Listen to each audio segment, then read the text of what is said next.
Yes, folks, I'm KPHRED with my co-host, Barbara Wainwright. It's Saturday down the rabbit hole in KPHRED land. Barbara, it's been a bit. How you doing, woman? It's been a minute. Thank you. I'm doing well, and it's really great to be here, Phred. Thank you so much. Would have liked to have been here a couple of weeks ago, but, you know, I was in Chicago and unfortunately didn't get to see actually did get to see the grandkids today. It would have been the 19th. That was the big granddaughter birthday celebration with all the family. Nice. It's so wonderful to have family, isn't it? We're blessed. It really is. That was a trip. I went to look for somebody that was the younger brother of one of my oldest friends who has passed away, and his mom passed away last year. And it was one of the last times I told family I'm going to the funeral and be ready for a call for bail money, but that's a whole nother story. And he wasn't there, but I had to go.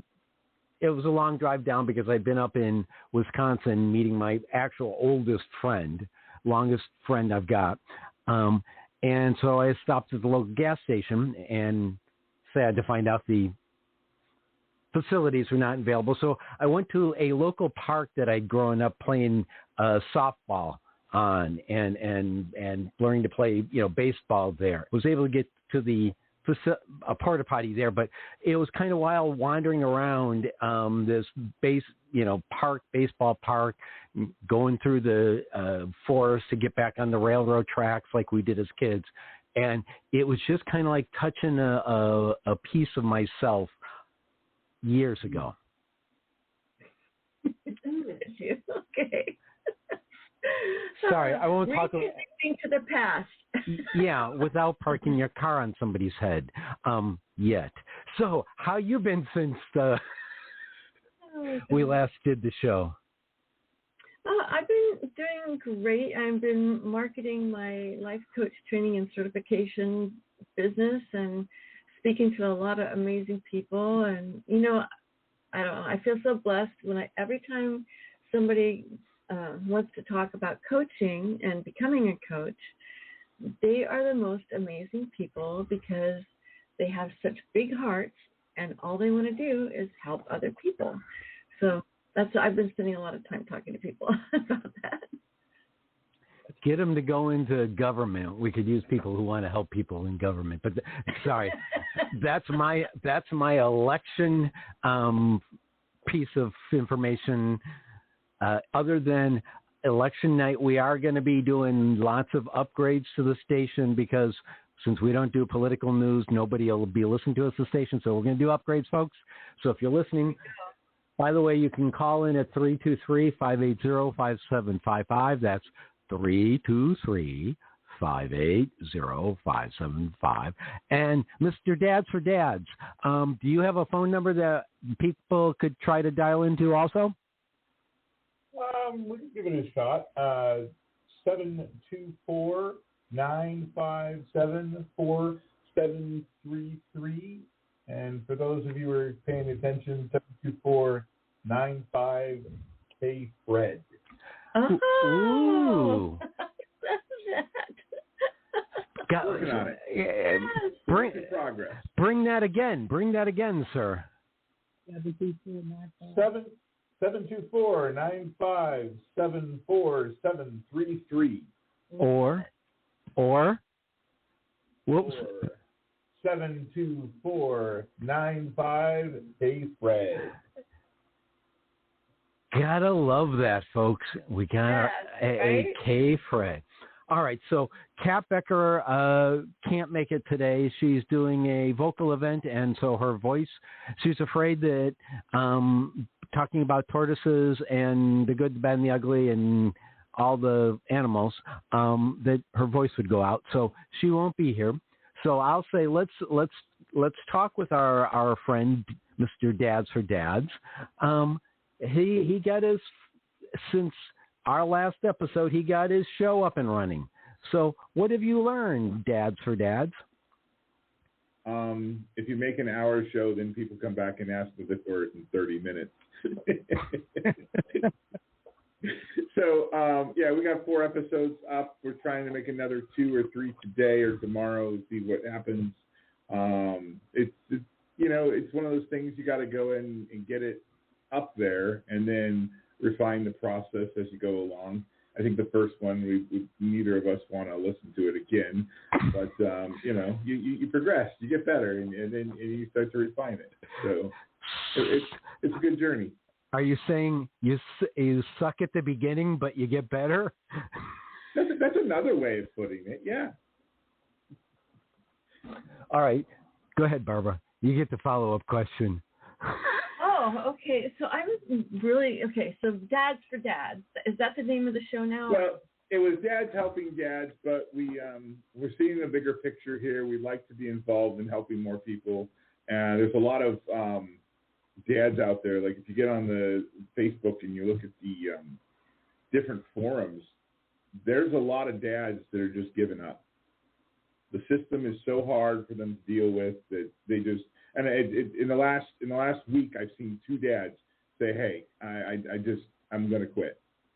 So we have a vision. We really want to help those dads and encourage them and work with them. So we're looking for a domain name. And Dads Helping Dads is taken, but Dads for Dads, that was available. Nice. We own that domain. So we'll probably play around with it a bit. The show is Dads Helping Dads, but the Dads for Dads will be the website that will kind of be our hub point. We're probably looking at starting a nonprofit, so we'll see what goes with that. Yeah, that's really great because I do know so, and I, from what I understand, different states are different issues, and I've heard that in Washington that it's really tough for a father to get custody of the kids. Well, it is very different places. There are some that you walk in with more neutral. My divorce process took place in Illinois, and through it, I eventually got my kids, but it wasn't until a year after the divorce when things started to fall apart in the home where they handed the kids over. So you kind of have to stay in there, and the system is rough, and it's kind of geared to help that other side, because let's be honest, our culture looks at it as the woman being there for the kids and being a mom, and the kids need that. But statistics have shown us that if you remove the father from the situation, there's all these negatives that come in. But actually, if you remove the mother from the situation, not the same outcome. Statistically, if there's a father in place, it's a better outcome than. Wow, that's interesting. Yeah, there's a lot of interesting data on that now. But. And that makes a lot of sense to me. I don't know. I was a single mom, and I had custody of my kids because the dads kind of bailed, so it left me to manage the whole show, and it was really hard. And so I can. If there had been a man in the picture, it would have been easier, no doubt. And I'm not talking financially because I was, the support, but it's just a male role model. I think kids really need, especially boys, need that male role model to be able to know how to be a man in the world, and mommies can't do that. I mean, that's like I certainly, was a good role model for here's how you go out and make money, because I supported my family. But at the same time, it was, I didn't have, well, I'll just say this. One therapist that I went to with my daughter told me that I needed to grow some balls. And I'm like, wow. I mean, literally, that's quote unquote. Like, wow. Okay. Did she give you any vitamins for that? Or what? I don't have. I can't. Yeah, right. No vitamins. I'm sorry. It's physically impossible for me to do that, so that's not going to happen. But at the same time, he was right in that my kids needed a man in the house. Absolutely. So we kind of touched on this topic several episodes back when I think you asked the question of how your life would be different if you were born the opposite sex. Remember asking that? And I remember going to my daughter ahead of time and saying, how would it be if I had been born female? And my daughter's response was, I would not be the woman I am today. Because, Dad, you were the one who taught me to stand up for myself. You were the one who taught me to watch out for others. You were the one who taught me to take no shit. And so if you had been born a woman, there'd be no hope for me because I'd be just this girly girl who gets taken advantage of. And, of course, my heart soared on this. So, Mr. Jeff, I heard at one point you're looking for some lawyers to pop on the show. Yeah, we're interested in. I came across a situation where I understand lawyers don't like getting on podcasts and talking, but we're looking for some lawyers that will give kind of like the basic format for each state. So if we get a lawyer for each state that can say, these are this is how the system here works. And we could do 50 shows just there, but that's kind of what we're looking for. We're looking for some people in the trenches that can say, hey, Dad, this is what you're going to deal with. Because like when I went into it, I had no intentions of getting a divorce. So when the paperwork came, I was totally oblivious, caught off guard. And I think I'd like to be able to prepare these guys if something comes up, that they could come and, hey, this is how the process works. Know the field you're about to play in. A lot of us guys get stuck in our little world and, we're not paying attention to what's going on around us. We're trying to, take care of our families and take care of ourselves and our own peace. But I'd like to be able to provide that. And I think it could be a referral source too. If we certainly would encourage people to talk to those lawyers and at least get an idea of what's going on. So. All right. So did you want to say something, Jim? Yes, I was going to say one of the greatest challenges in the African American community is we have about 72% of the families don't have a dad. And so we're struggling like heck to get dads to be there to participate. We do find that in many instances the dad is there in some kind of form or fashion, but that's a major piece. I've spent about the last 3 or 4 years working with 2 guys, a father-son kind of team, pulling fathers and sons together. And what we find, if we can pull fathers and sons together, start to interact, start to talk to each other and share, it makes a tremendous difference because the boy doesn't need a dad, and especially African-American males, because there are additional challenges that they have to deal with that maybe some of the other males may not, or do not have to deal with. So it's a big one. It's a major, major piece of it.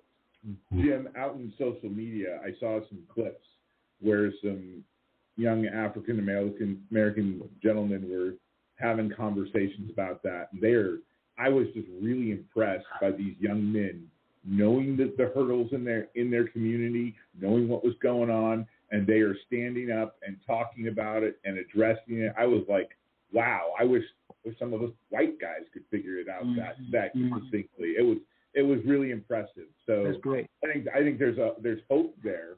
The question is, will they be effective? And that's that's a whole nother ball game. But and that sounds like we got a budding bromance and some sub-series here. Okay. We'll so talk more about it later. Yeah. You guys can have the bromance later, and then he can show up on your show, and you can show what I get to make it all happen. I'm doing what I love doing. All right, Barbara, who do we talk to next? Since I picked Jeff, you get second choice or next choice. So Deanna, our lady who's doing neurodivergent news, and be on the hot seat. Yeah.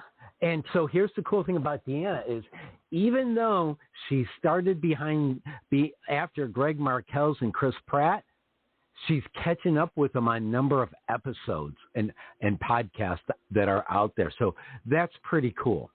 It is cool. So I mean, I had such an overwhelming response to people that wanted to be on the show. There was no reason not to go 2 weeks.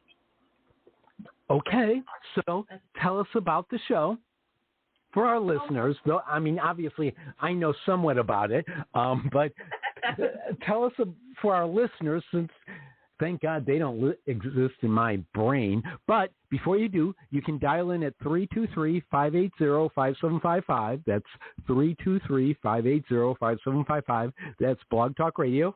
Or the new KPHRED line at Jeff. You're going to make me go look it up again. I should have written this down. Sorry. 724-957-4733. Saved by Barbara. Applause. Wow. Barbara's paying attention. She's got to. She's the co-host. I duck, she gets it in the face, and she doesn't duck too. So, you know. Well, somebody's got to keep you guys in line. Yeah, like that's possible. I'm drawing the line as I go. So go ahead. Tell our listeners after that diversion about neurodivergent news. We're not. We don't have any neurodivergent problems here. Hey, they're all on point. I already told you I claim to be neurodivergent to my partner Michelle, and she listened and said, "No, you're just off." So I'm not neurodivergent. I'm just off. I'm fine with that. I embrace that. So tell us about those who are not off, but instead neurodivergent. Before I do that, I would say that my latest guest that I had on Thursday, Kara Wilson, she would say you're neurospicy. Even if you're not diagnosed, you are definitely spicy. Yes! I always have heartburn after talking to him. I've been known to make people, sick to their stomach. I'm down with that. So, yeah, if anybody that's listened to the show, the first thing they'll hear me say is, welcome to Neurodivergent News.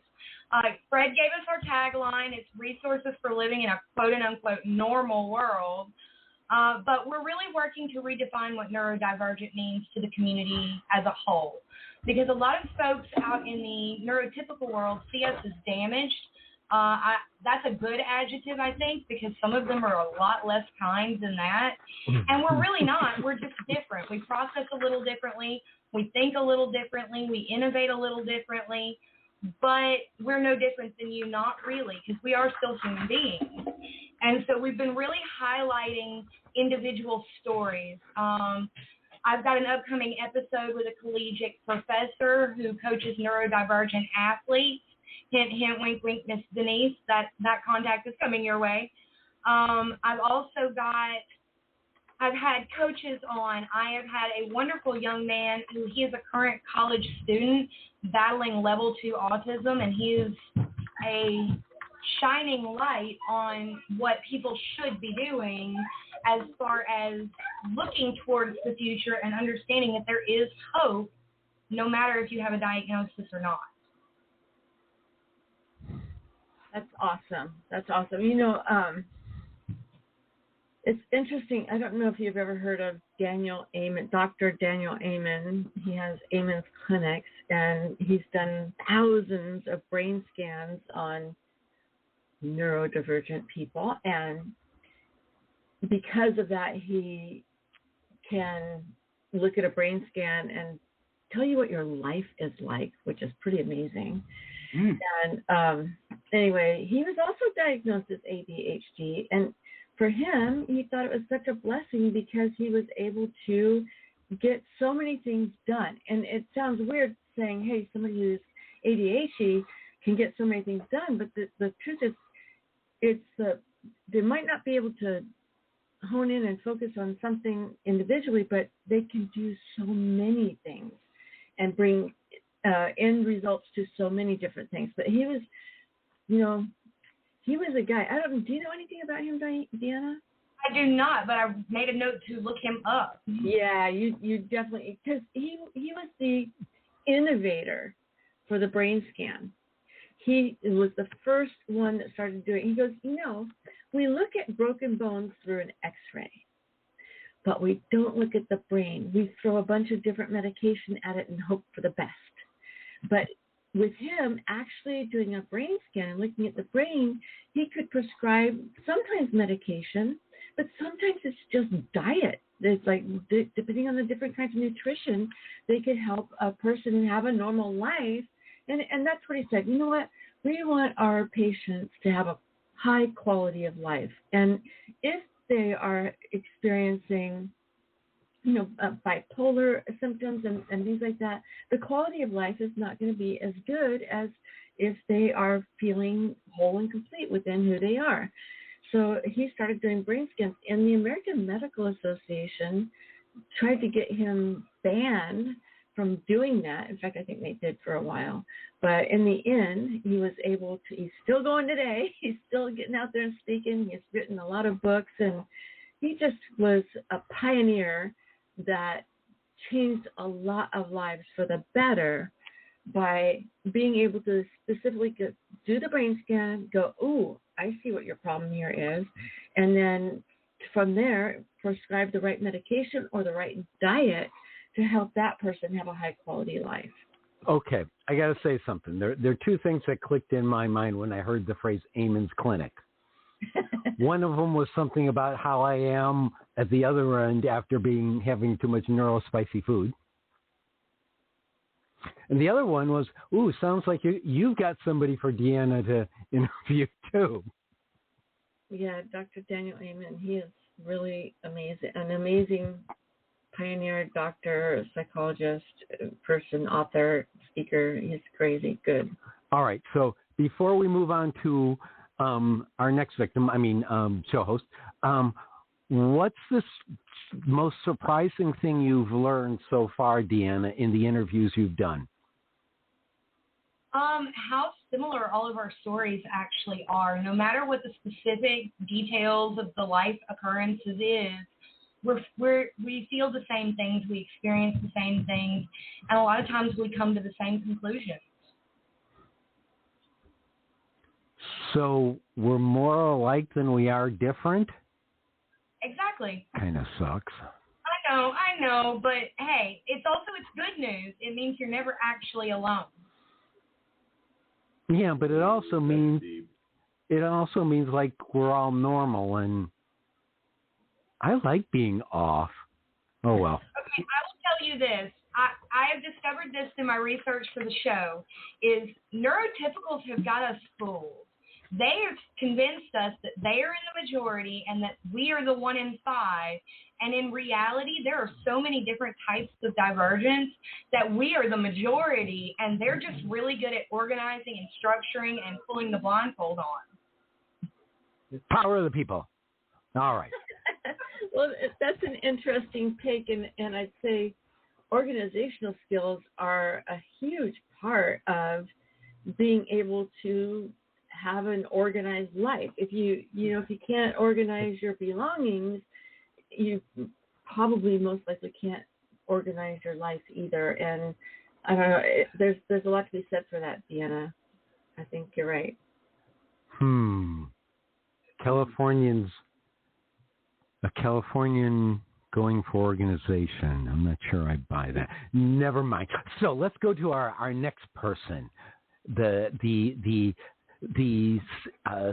Stegosaurus lady, I forgot to see the feather in person. Come on down, Denise. Oh, hi, Phred. Hi, everyone. It's so good to be here again. Hi, I am Coach D, and I am the host of True Grit, the Mindset in the Grind on KPHRED Radio. I am a certified life coach specializing in mindset performance and mental toughness for executives, businesses, and athletes. What I do is help people identify self-defeating behaviors that are blocking their progress and implement strategies to achieve their goals and claim success. You can reach me at quantummindsetchoice.com, or my email is coachd@quantummindsetchoice.com, and my number is 708-846-5888. All right, so I'm not gonna come out with our number just yet because that would confuse people. But so on my last trip to Chicago, Denise and I got to sit down, and I forgot to ask to see her badass feather tattoo, but I still swear it's a stegosaurus. I showed it to you. Oh, I showed it to you. Okay. It goes from my wrist to my elbow. Okay. I'll sort of guide. First I'll time I send saw you a picture for your wall. That's fine. That's cool. If you got a badass tattoo, especially if it looks like a dinosaur, send me, folks, and I'll digitize them and put them up on the KPHRED website. So, Denise, what have you learned? We'll be getting her first several episodes up this coming week. What have you learned in your first interviews?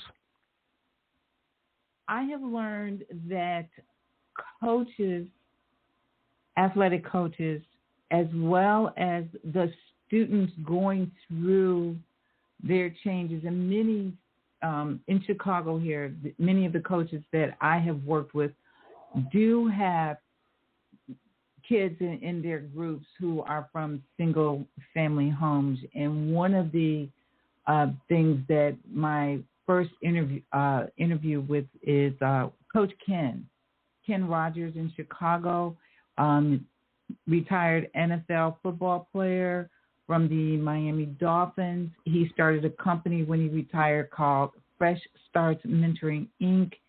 And it's not a placement service, but it's more of a support organization that works with kids who are not the level of maybe a D1 school, but a D2 or D3. And he helps them to get assimilated and make the introductions to get them into colleges where they can still have great success as an athlete and also success in their education. One of the statistics that I came across was that almost 90% of students who go to school on athletic scholarships come out with 4-year degrees. There is a very low dropout rate because they're not just in it for the glory of the school. It is a lifeline for them. And we all have different threads that make our lines in our life much stronger. I do enjoy working with the athletes, and I've so enjoyed my conversations I've had too that will be coming to the podcast, because I also have come to see where the mentorship that is in the group settings, especially for the kids who are in single-parent homes, they grow stronger by being together. They go stronger by lifting up each other. And it's not a defeatist type of group setting. It is a lifting up. And that's what I so enjoy being a part of and being a part of those conversations. Okay, so I got to tell you, every time you talk about coaching the athletes and things like that, and then you talk about NFL football players, I get an image of you in football pads, a helmet, and going head to head with them. Go ahead, Barbara. You got the next question to Denise. Oh my gosh, Denise, I think this is so exciting. I just want to share with you, I've been talking to a good friend of mine, Dr. Paul Rand, who is a sports psychologist, and he is really working on a project with minor league baseball. And I just love the fact that our sports bring us together. Mm-hmm. Stadiums of people, stadiums full of people, all there together with cheering on their team. And the one team's gonna lose, but they'll be back next week. It's okay.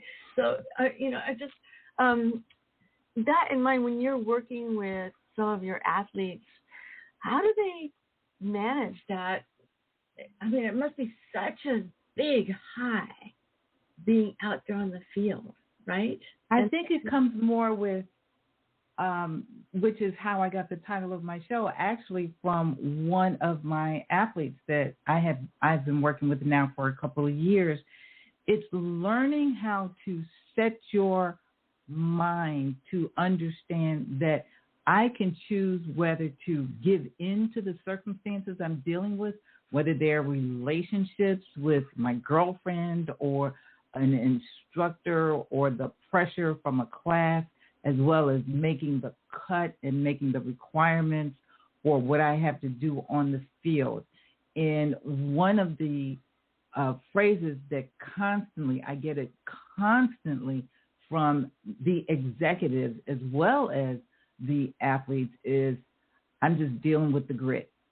I'm just dealing with the grit of the situation, or I'm going through the grind. And the grind is where you're literally, for example, with the athletes on the field, trying to make the numbers, trying to get the speed, trying to lift the weights. But it's not an if, it's I got to get there. Mm-hmm. It's not if I get there, it's I'm getting there. For executives, the grit is where the numbers aren't coming, the sales aren't matching, the marketing, you're trying to figure out the new plan, you're figuring out your competition. The grit is dealing with understanding I have to accept the fact I need to pivot. Let me figure it out. It's not if I pivot, it's I've got to do this, and I'm going to make it happen, and I'm going to get to where I want to be and even exceed that. So it's not, you take out the if in your conversations and you just deal with, I got to do this. I got to make this happen. As a single parent, it's not how am I going to do it, it's that I'm going to do it because exactly. I walk in those shoes myself. Yeah. It's not how I'm going to do it. It's like, it's not, oh, damn, why am I in this situation? You don't have time to self-pity. That's part of the grit, whether, I don't care if you're bringing in $1 million a year or if you're just trying to make the next payroll. You don't have time for self-pity. Athletes don't have time to worry about, oh, if he hits me again, I may fall for the rest of the season. No, it's like you're just going to go out there and excuse my friend. I just have to go kick his ass to win this game. End of story. I just have to do it. Yeah. And I'm not apologizing for it because this is the game we choose. Exactly. They choose to be there, so they choose all those experiences. Mm-hmm. And like I said, the highs must be like off the chart high. But, you know, when you lose a game, how do you come back from that and get back out there and get ready to go? You take what you learn. You learned, I didn't take that hit the way I should have, or I should have given a better hit. I should have assessed the situation on the field. For executives, I may not have laid out the right plan in the boardroom, so let me figure it out now. You take if out of the situation and you deal with making it right. I love it. A modern day Newt Rockney she is. Although I got to tell you, when you started talking about weightlifting, I could see you out there, you know, lifting 500-pound weights there, bench pressing them. God, you got to love it. If I had to, I would try. I would definitely try. But my goal is to make sure that my conversations with my clients, my conversations with anyone I'm sitting down with, lift you up to help you see you have so many powers and opportunities within you. And for many of my coaching clients, one of the central core values that we work on strategies with is to understand you have so much power to make your own possibilities.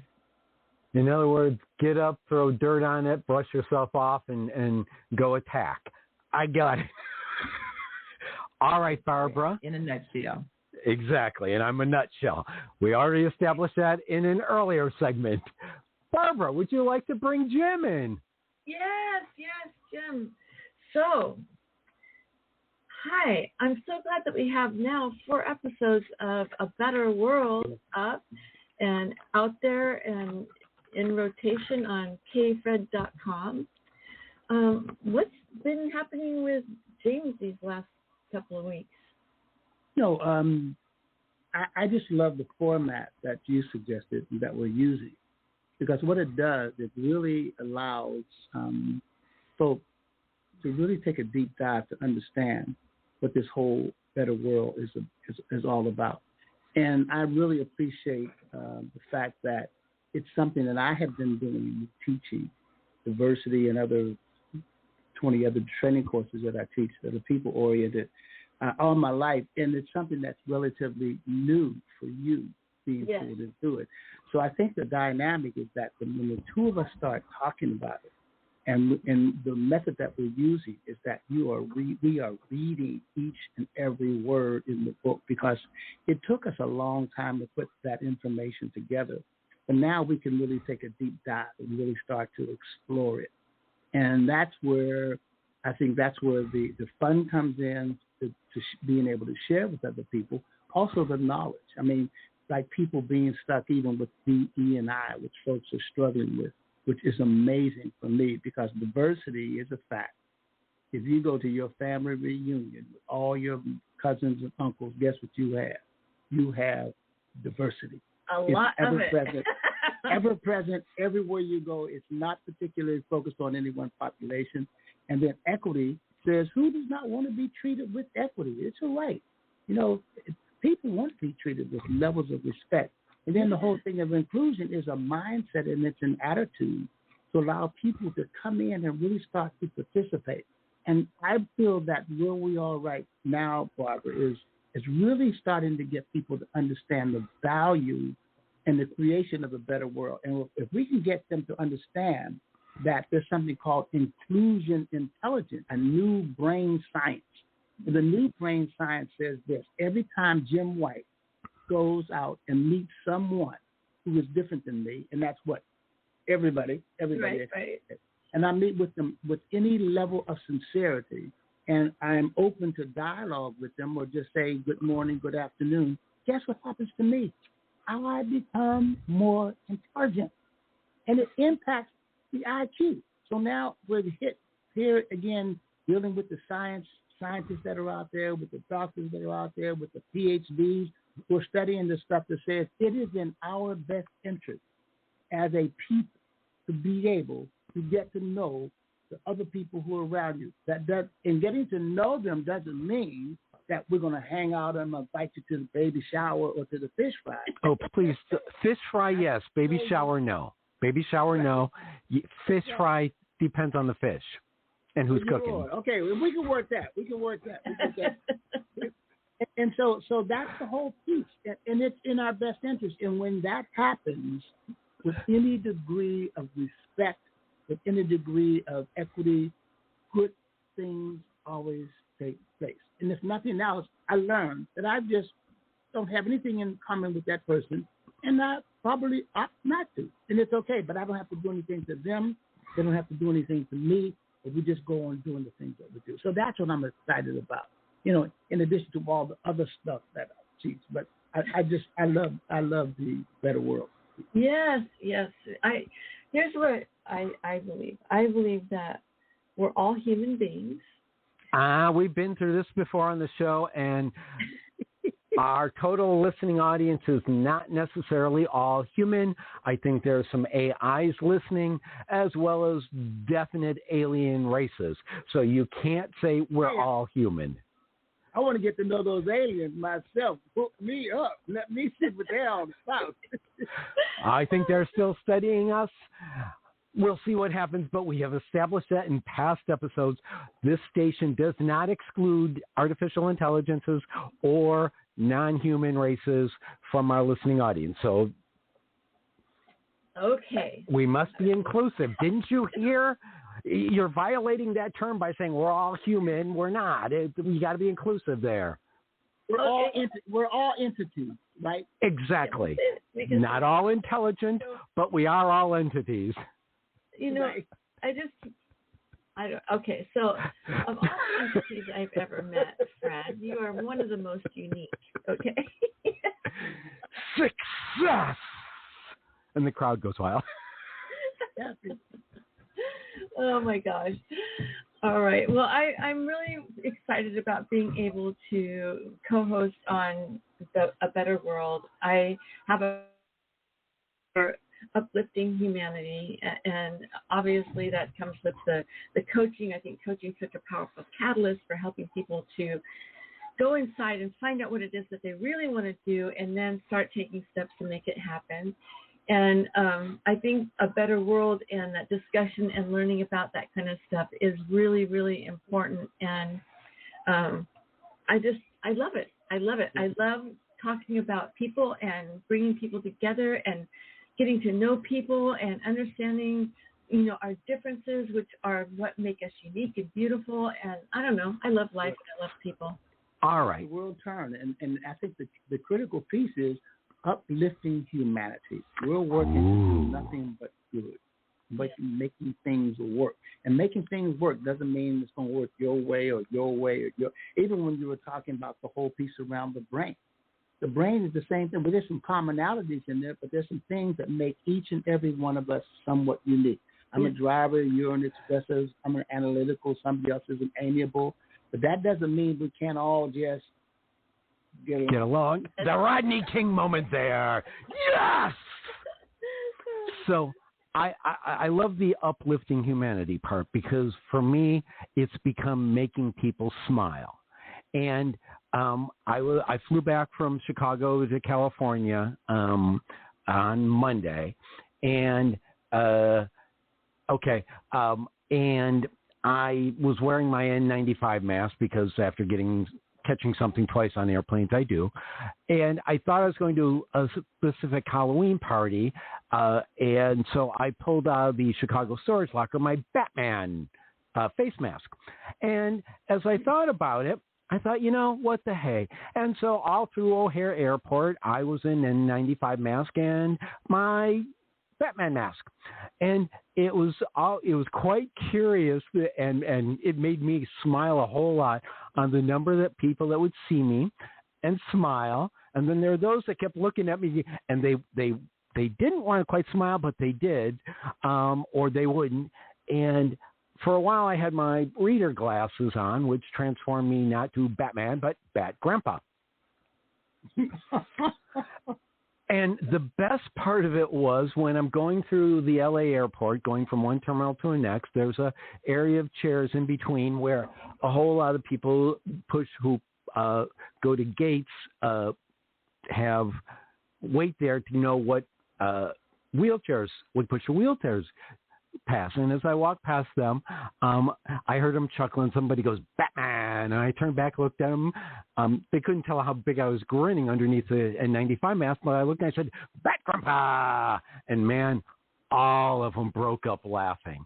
And by the time I got done through 3 airports across a couple of airplanes, it was really cracking me up how many people I made smile and make it a bit better of a day for them and everybody else. I love it. All right, so let's go to our guest victim. She's been visitor.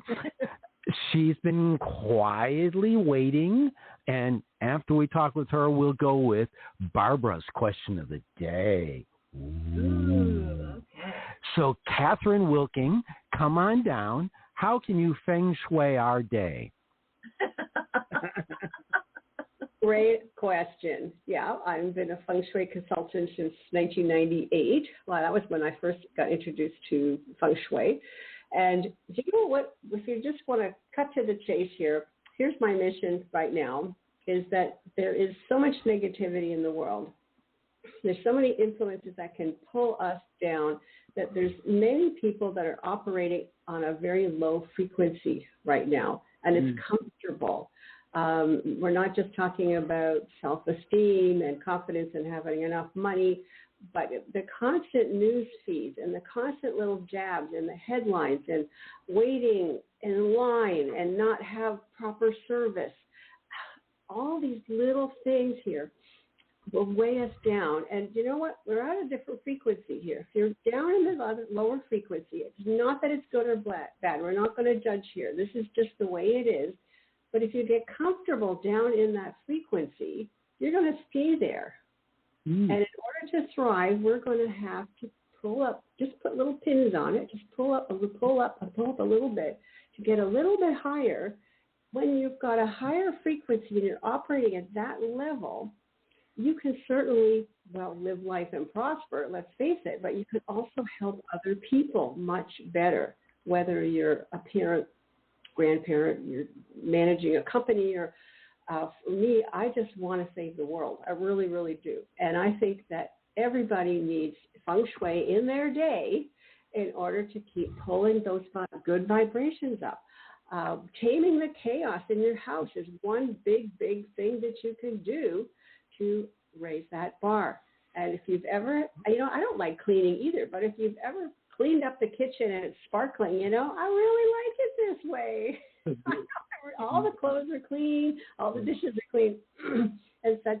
And so this is actually running rampant these days. The negativity in the world, in the political pulse, is really keeping people down. They're not going out. They're not spending money. They're not eating out and treating themselves to the restaurant anymore. We're operating at a very different level. So the goal here is take the time in the morning to make your bed, okay? Fold your underwear, put the toothbrush in the right spot, actually get dressed like you care, like make an effort, and all these little things. Okay, Fred's shaking his head here.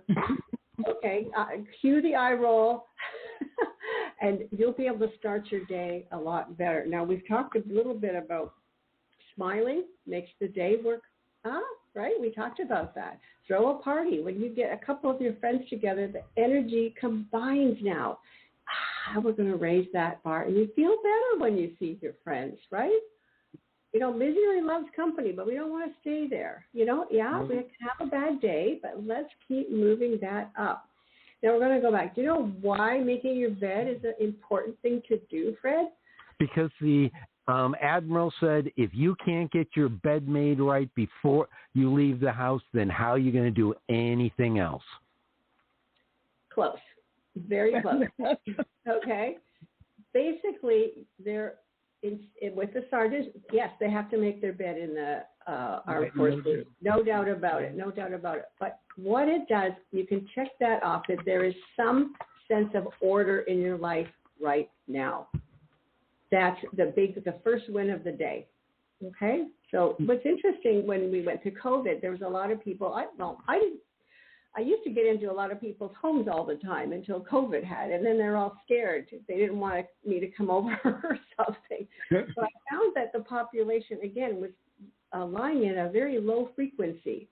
And so I put together a little program about, what did I call it? Making the shift and pulling up your socks and rising to the occasion.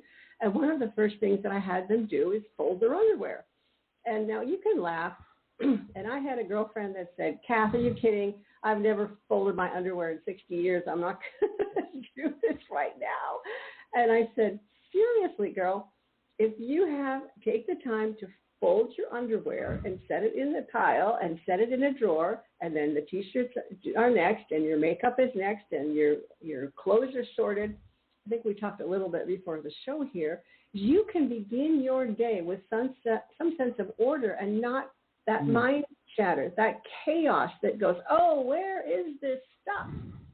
And so it's a challenge of going through your house, opening the drawers and the doors, and looking at every single thing in the house. And it takes time. You only have to do one drawer a day, and throw out what you don't need, give away the other stuff, and now there's some sense of order. If the things that you keep is near and dear to your heart, and you'll use them, and you're set up for a prosperous lifestyle now.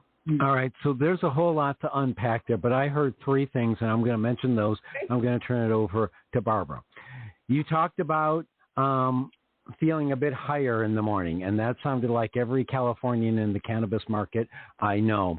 And then you talked about low end.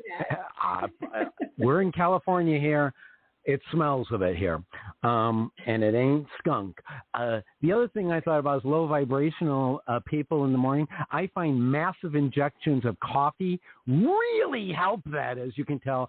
I've already hit 3 cups this morning. Vibration. Yep. Amen. And then the last thing is, I thought it was really cool you quoted Star Wars there. Isn't that? Go ahead, Barbara. I'll take it to you. You got the next. You get to follow that up. Of course. Go forth and prosper. Take all of my tools. Go forth and prosper. Absolutely. Oh my gosh. What's funny is I'm just realizing I didn't have any coffee this morning, and I'm like, Oh, the energy is different. Get you up. Roars. I'm missing my coffee. Yeah, so interesting. I've always fold my underwear, which is an interesting thing, but I don't make the bed in the morning, but my spouse does. So there you go. Perfect. He's showing respect for the relationship. That's what that's about. Yeah, that's great. Bedroom 101. Yeah. I don't know. Interesting. Yeah. But I could see how, certain organizational skills can be very helpful that you were mentioning, Catherine. Like if you have my computer, I'll just go with my computer. My computer, for example, I know where everything is on my computer because I am very organized when it comes to my computer. And, you mentioned the kitchen. Doesn't it feel great with a kitchen? I love it. I'm the one that does the kitchen. I love keeping the kitchen clean. So that's my, my way of, it feels good. Like you said, how do you feel when you're done with the kitchen and the stove is clean and everything's clean? Doesn't that feel good? Yeah. So, it sparkles too. Yeah. So I totally understand what you're talking about when you get things clean and when you get them organized, but you take things to another level. Yes, I do. Feng Shui. It just takes the entire atmosphere to another level. It's not just you have a clean stove and you've made your bed and you fold it. It's not that. It's something completely different. I don't know if you could put words to it, but I know that when you walk into a house that has the proper Feng Shui in it, it's different. It's elevating. You feel it. You sense it. You know it. So could you share a little bit about that?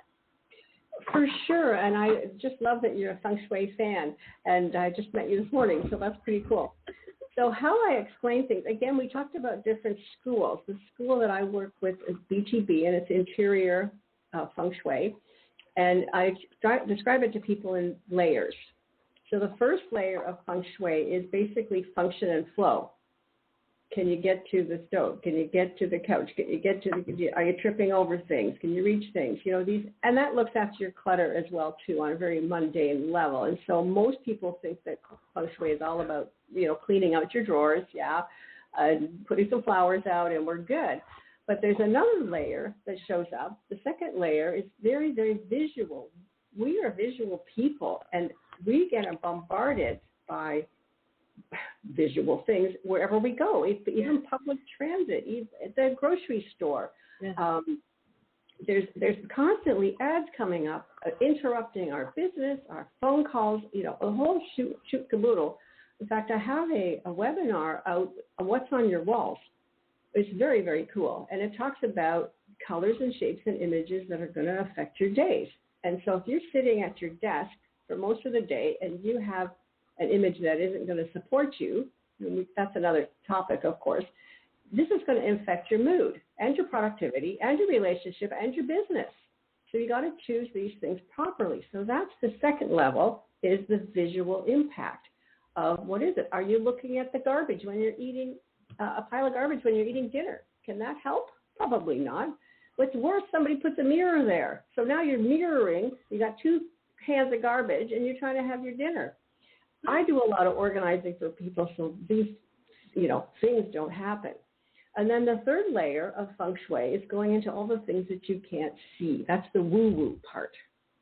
Okay? So when you're trying to clear energy, which I clear energy, I raise that vibration for people. I can get rid of some of those nasties.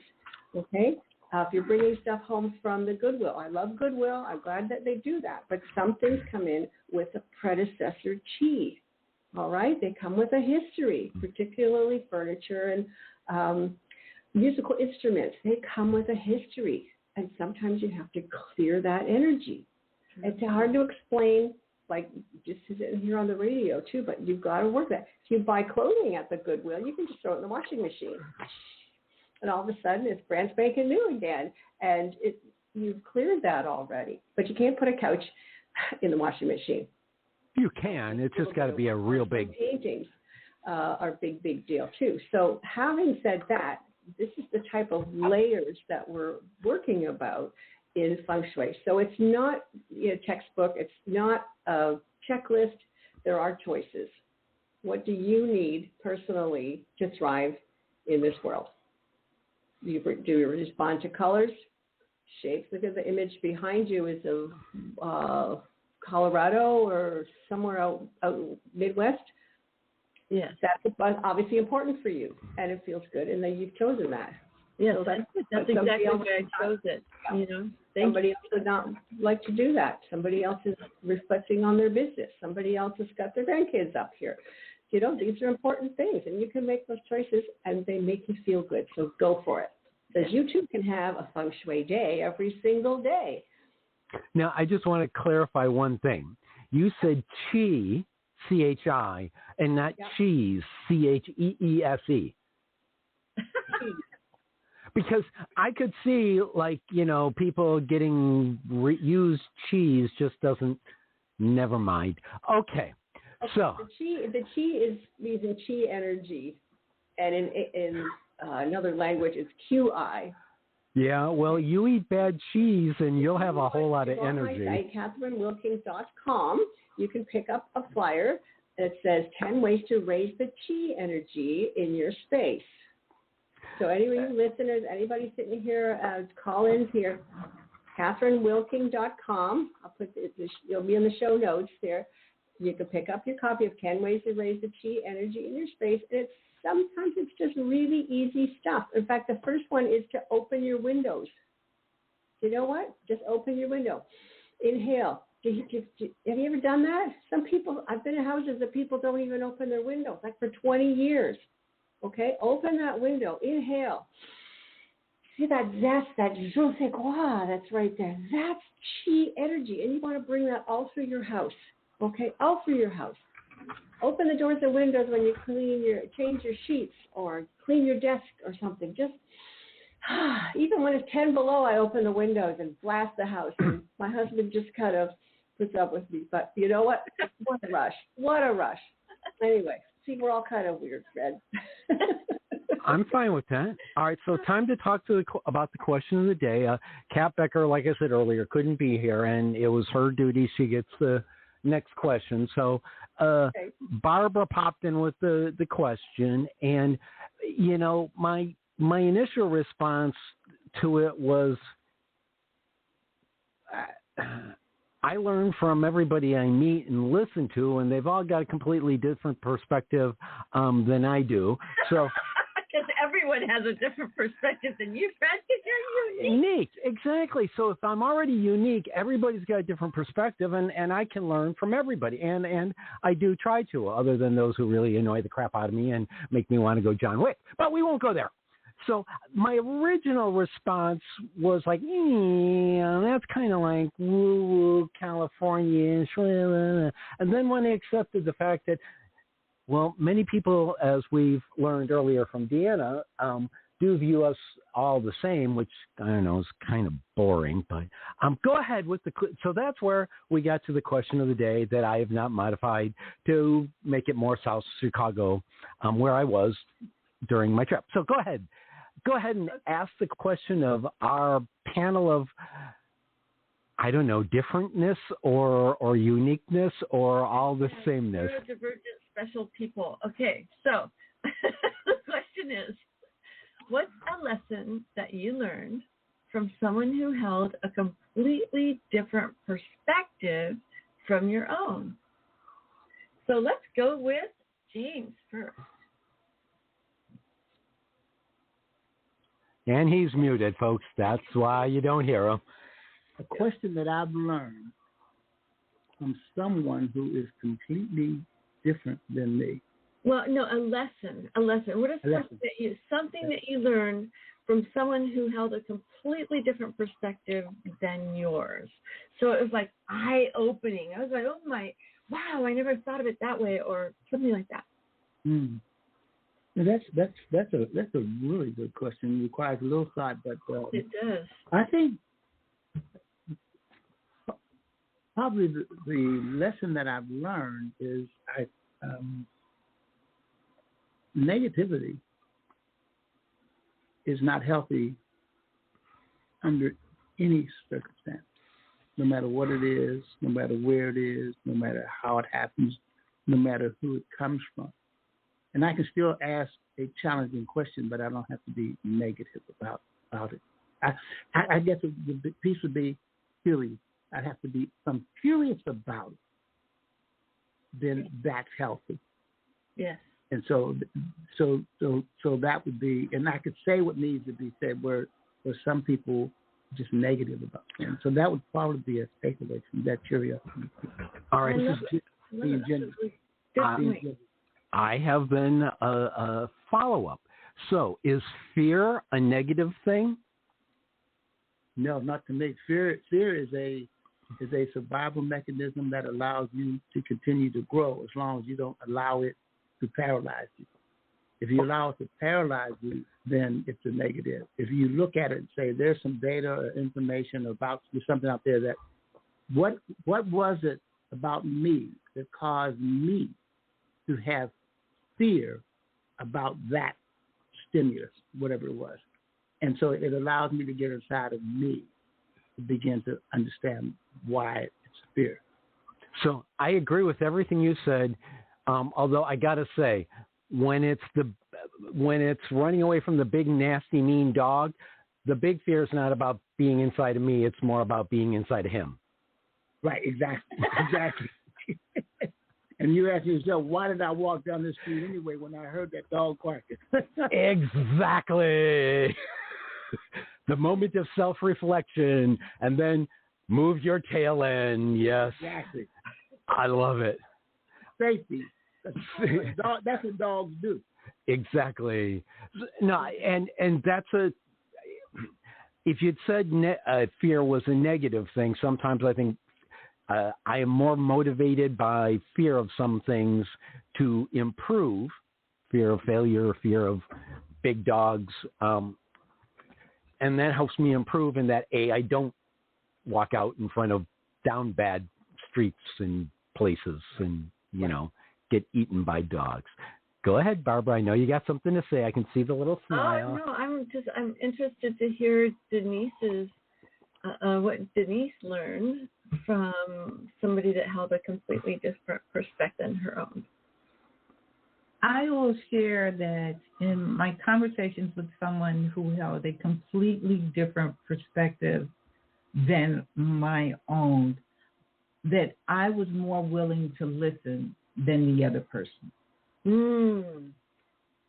That I was, as much as I engaged in the conversation, and this has happened on more than one occasion, in the engagement of the conversation and conversations, that my listening skills, my willingness to listen, to hear the other person was greater than the other person's was to listen to my own. And I wasn't intimidated by that fact, but I took an assessment of my own perspective of the conversation, and I was more, I would say, I was happy with the way I sat and listened to the other person, as opposed to the other person wanting to maybe control and not listen at all. Because once a person has decided they're not going to listen to you, they don't want to hear you, it's still okay. Because then I'm in a learning moment about who I am and the values I have. And I don't have to imprint them on another person. I just have to be confident in my value and my value to listen. And I don't have to convince them. I just have to understand and value the processes that have brought me to where I'm standing in the truth I can stand in, and still respect the other person for how they feel, but not have to convince them that my way is right or their way is wrong. I'm okay with who I am, standing in my truth. That's beautiful. So you got to understand that you're a really good listener. You learned that you are a really good listener, and that and a little bit more about who you were and what your values were, and you became more confident in your values and what you believed in, which is a beautiful thing. That's a beautiful experience. Yeah. So what I just heard there is that people are not wowed into listening to everything you say by the badass Stegosaurus tattoo. Right. No, and they don't have to be. They don't have to be wowed by it. But they naturally would be. The moment to engage in the conversation, I can go on and stand in my truth of the moment. I'm just like, people aren't like wowed by the Stegosaurus. No, and it's okay. Boy, dumbasses. I went through the process of the tattoo. They didn't have to go through it. Dumbasses out there. That's all I'll say. All right. Deanna, would you like to share about something that you learned from someone who held a completely different perspective than your own? Yes, ma'am. It's that there's always a price. It doesn't matter what you're doing, whether it's you're going for a goal or you're just having an interaction with somebody, that there is always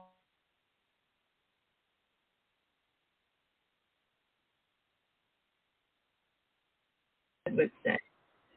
Well, like I was saying earlier, I had a guest on recently, Cara Wilson, and she would say that it's more or less like a rainbow. And the average person is standing at the top, and there's like 3 people up there, and everybody else is some stage of falling down the side. Okay. I like that. Oh my gosh. Catherine, would you like to share? Wait, leprechauns. There's something about leprechauns in there. I don't know. Yeah. First of all, I have one son who is tattooed from the neck down. Mm-hmm. And I went through the Mohawk thing and the safety pit thing on the, and his hair grew back and he took the pins out, but he's a paramedic, and it seems to be part of their culture to decorate themselves. And you know what? I love them to pieces. I absolutely love them to pieces. And I have no tattoos, and I would never get a tattoo. I like my lily white skin. But you know what? He's doing it for himself and his self-expression, and we have to respect that's what's going on. So getting back to our question here, I was trying. That's a tough question. The longer you live, the harder it is to answer some of these questions. But I'm talking about values right now. If I meet somebody, or I'm trying to work with someone that doesn't have the same values as I do, it's not going to benefit me, because I'm not going to change these. I've worked hard to decide that I'm in charge of my body and what I like to do, and when I need enough sleep, and whatever the issue is, and what I want to eat. But it's okay to be polite. But it's okay to walk away. It's okay to say no, thank you. It's not going to work. And just being me. And a lot of coaches out there, they want to be nice. They want to help people. They want, and you can linger way too long in this pea soup that doesn't benefit me anymore. And you've got to make some choices. And if family is tough, because the people that just irritate you so much, you're kind of stuck together twice a year.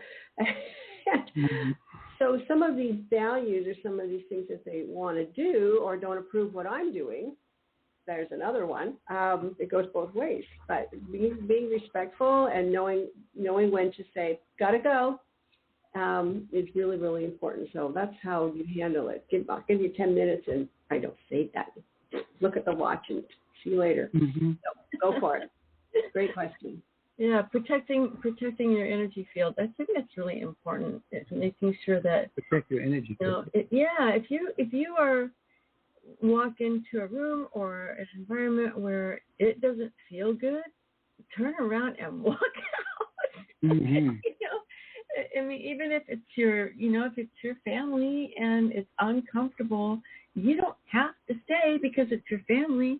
You can still turn around and walk out and go get back to your center and your peace, and you're feeling good about who you are. Mm-hmm. Yeah. Well, when my mom got sick, you have to go visit, kind of thing. But both her and my dad smoked themselves, like right in like for 60 years or more. And it was hard to visit just because my clothes start to stink, and I'm respectfully, and all the time that it was like, okay, I come in, I say, hello, what can I do for you? Give me a list. I'll go get your stuff for you. I get whatever I need, bum, bum, bum. I'll make a cup of tea and see ya. Boom. 15 minutes in tops in the house. And it was something I had to do. And they both knew that. I never had smoked, and I never had problems with addictions, but there's certain grace period that has to say, look, I'm not staying for dinner. I'm not going to sit down with you. I got things to do.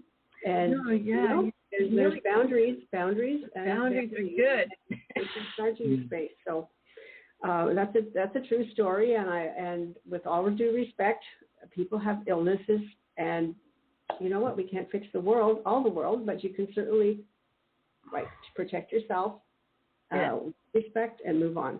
Yes. So I got to say, I thought family we go to be irritated so that way we learn patience, but that's a different topic. And I got to ask, with Jim has had family reunions where they take out, a local college stadium for everyone to show up. Yeah, it was 300 some odd people. So, how do you avoid being irritated in 300 people that are all related to you? You asked me, is that? Yeah, well, you're the only one here that's can. You know what? What we do, we hope Uncle Willie doesn't show up. That's the first thought. But when he does, we say, okay, Uncle Willie, here's some chicken and potato salad, and how you been? And I actually start to talk and share information with them, and they always have a unique perspective. But then let him know if he asks where he's staying, just say, we took care of a hotel about 75 miles down the road, and we left your name. Because you're not staying with me. I'm already filled. But that's the way it was. And you knew that some would be there, and they were always there. They would drive up in the car, and you never know who was going to get out of the car, who came with them. But as long as they respected other people and didn't cause chaos, then it was okay. Now, if they caused chaos, we were very capable because there was a lot of young, strong who could settle them down, in a respectful way, and then just go on. And it has always worked. 60, 68, 69 family reunions, something. So I got to tell you that for the question right there, for that answer right there of hotel 75 miles away, so that to me is a lesson that I've just learned, at least, or had confirmed. So right there, so that's going to be So Barbara, what about you? What's the lesson you've learned from somebody who held a completely different perspective than you? Return it. Well, I think that we learn best who we are through having relationship with other people, whether it's a conversation or really getting to know someone. We learn who we are.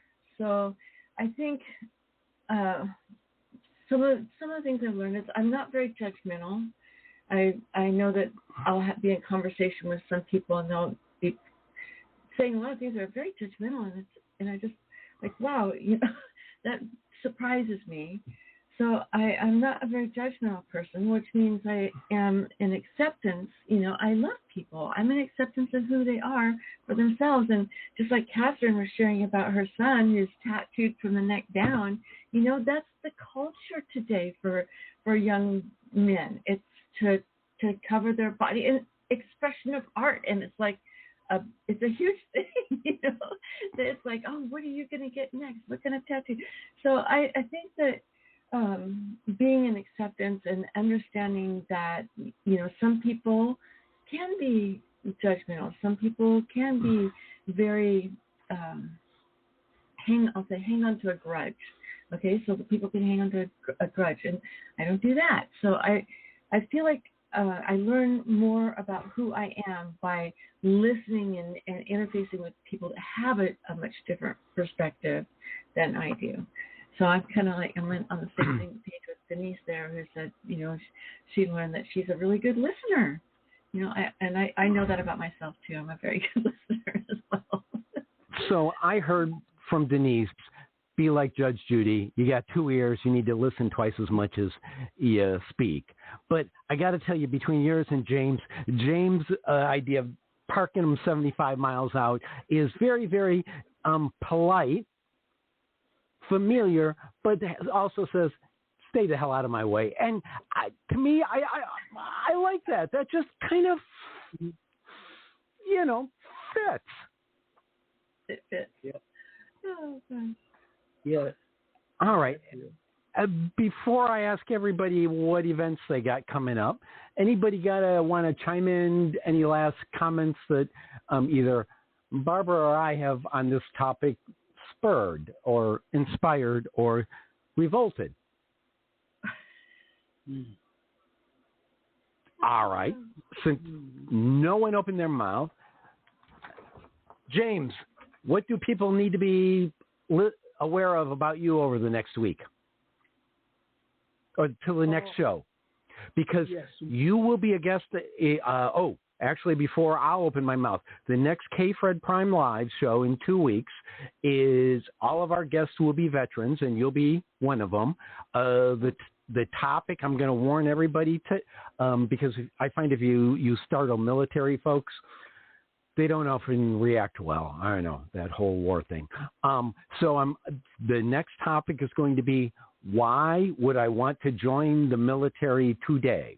That's in 2 weeks, folks. And we got some phenomenal attendees that all the people who get to ask the questions are going to be those who are not military, and we get to ask those who are, why would a young person today want to join?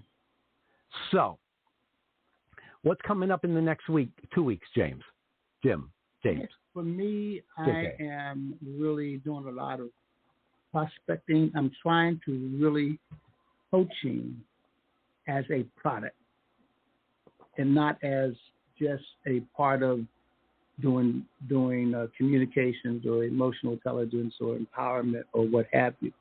I want it to become a lead product. And so right now I'm trying to figure out how do I make that shift to allow it to be a lead product from me, because it hasn't been, and it's a hard piece to put out there. So what? So I'm just saying it's a shift from teaching to coaching somewhat. Right. It's right. Sort of a paradigm shift. Instead of I'm going to get out there and I'm going to teach people. Coaching is empowering people. So teaching really helps people, but when you coach them, you're really empowering them to step into their best self. So kind of like with a cattle prod. Never mind, wrong type of empowering. Never mind. Yeah, no. But that's a real good shift, because I do a lot with empowerment. Yeah. So just thinking that coaching is empowering people. Okay. Yes. Yeah. All right. Stegosaurus lady. Denise, what you got coming up over the next 2 weeks? I have, hopefully we'll be edited and everything by next Yes, you Friday. will. And so I'll be starting my show with introducing Coach Ken Rogers and Fresh Start Sports Incorporated and the amazing work he's doing changing lives for young athletes. Also, following him will be the show the following week. I have the 3 shows. We'll be introducing Coach Jason Burns, who has the program in Bronzeville, Chicago, and then introducing Executive Harold Richardson, who founded Hybrid Inc.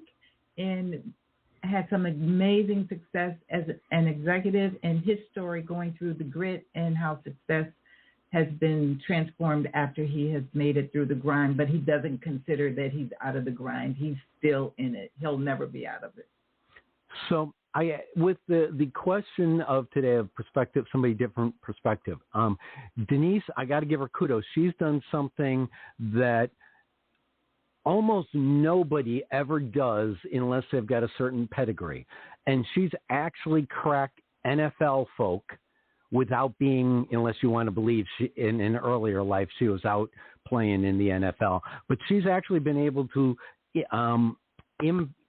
break into NFL players, as well as an upcoming interview with a Chicago sports team. I'm going to say that. I could say the other one, and so, you know, you got to give her a round of applause, because ain't many people who ever do that. So thank you. Thank you so much. Thank you. I've had great support, and I appreciate the support and the community that has been built that I have been blessed to be a part of. I have grown so much with them. So, you know, back from that one episode of your answer on how would it be if you were part of the other's opposite sex, yeah, you got the ride in your hand on this one, ma'am. It goes. Thank you. Deanna, what you got coming up in the next couple of weeks? How many billions of neurodivergent folks are you going to interview? Well, I actually have 9 interview recordings set up for next week, so that's ambitious. Yeah. But in 2 weeks, same day as the next Prime Live, I am actually interviewing for a slot on a motivational speaker show that could be really, really interesting depending on how that goes down. I've been working on a program that I'm calling the Neuro Spicy Success Path. Ooh, Neuro Spicy. And so, because it's not just for neurodivergence, it's for everybody with a little quirk in them. So, yeah, I'm really excited about that. I've almost got my final draft on my initial everything for the Neuro Spicy Success Path. And now I've just got to make it through the next 2 weeks of biting my nails and convincing myself that it's not a total waste of my time. As long as you learn something, it's never a total waste of your time. Exactly. We learn from our failures. That's how we progress. Ooh, that sounds really positive and uplifting. Who are you? Oh my gosh, Phred sounds wise. Wow, stop that. What? All right. So now we've had that little neuro argument in my brain. Catherine, what do you got in the next couple of weeks? I got a couple of things to share today. I do have a podcast, Feng Shui Your Day, where I interview people just like you, entrepreneurs in business, and when they showcase their business, the segue that goes through the thread through the podcast is that I present the segue between Feng Shui and the real world with their business. And so that's pretty exciting. I also have a teaching moment. If anybody's interested, I teach on Feng Shui Fridays. We're on Zoom. We have a different topic each week. We've been working on the kitchen, color therapy. Can Feng Shui help you lose weight? That was a good episode. And how does this affect your mood? Which color is your favorite color? And you can find that information on I'm on Facebook, Catherine Wilking, LinkedIn, Catherine Wilking. I'm trying to keep it easy for everybody, but check out my website, catherinewilking.com, if you'd like to get in touch with me, and we'll find times for the classes in your time zone. So I'll be there for you. So I just want to wish everybody a Feng Shui day every single day.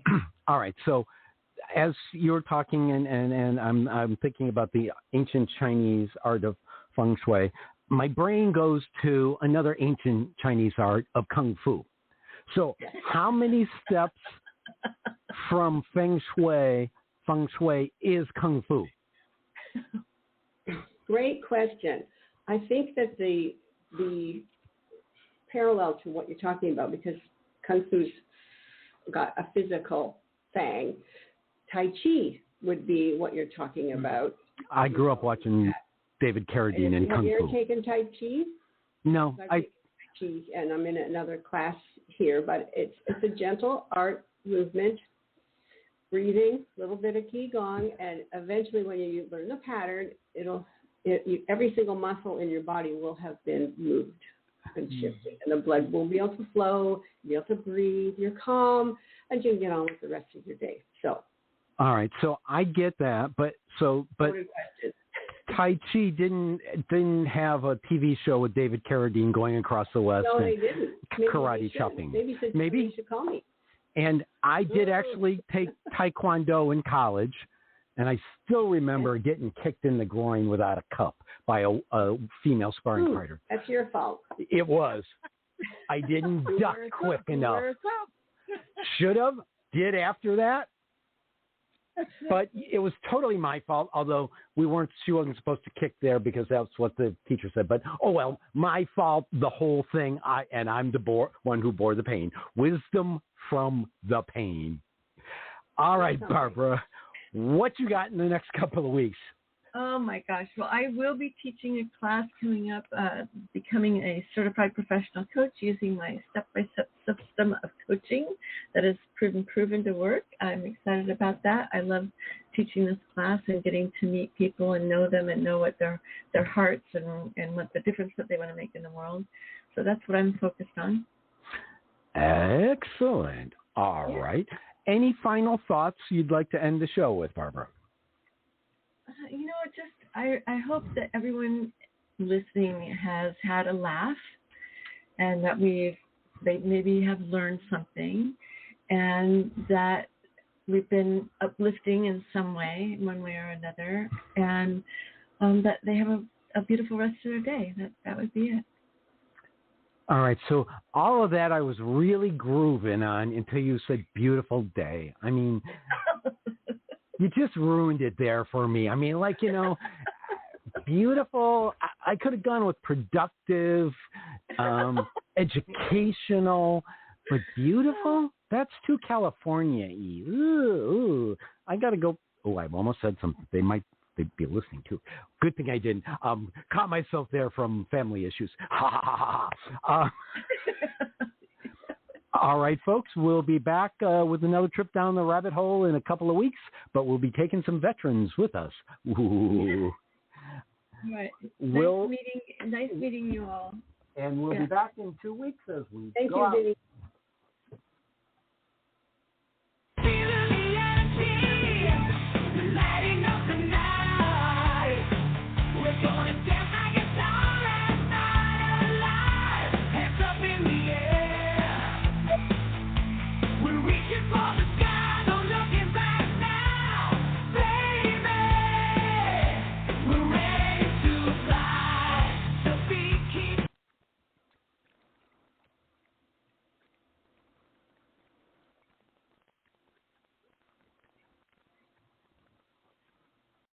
In the 21st century, your home is a symphony of energy, digital devices, battery backup, EV charging, and you've got the power with help from Schneider Home. Think about automated energy control. Why do your appliances need a connected system? Well, because your energy use is streamlined, managing power and charging off-peak to optimize your savings and use, which is good for the planet and our wallets. It's like double savings from your friends at Schneider Home. Design your system at SchneiderHome.com today. You've got the power. Hey, it's me, Tyler. Bose open earbuds are stylish. The color, the way it looks almost like an earring, so I feel like it could go with anything. My style is very fun. I feel like I always look like I'm on holiday. I just really like playing around with it and tying it to the music. So yeah, I really feel like the music I'm making right now feels like a holiday, so I want to look like it too. Check out Bose.com for more.